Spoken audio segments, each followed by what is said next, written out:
Pemirsa, pada tahun 2026, belanja pegawai di lingkungan pemerintah Provinsi Sumatera Selatan masih berada di bawah 30% atau baru berada di angka 26,75%.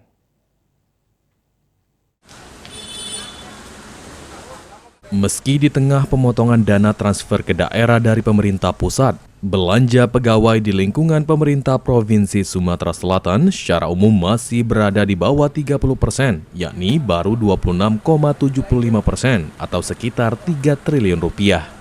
Kepala Badan Pengelola Keuangan dan Aset Daerah Provinsi Sumatera Selatan, Yosi Hervandi mengatakan, meski masih dalam kategori aman, pemerintah Provinsi Sumsel akan terus mengoptimalkan pendapatan daerah dari sektor pajak dan pemanfaatan aset daerah.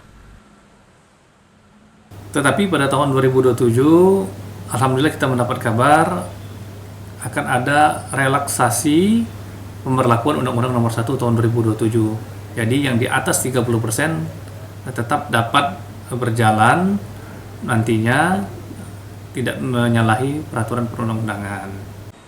Sementara untuk PNS di Sumatera Selatan, saat ini ada 11.900 orang PNS, 12.293 orang pegawai P3K, dan 5.953 orang pegawai P3K paruh waktu. Eki Saputra, PAL TV.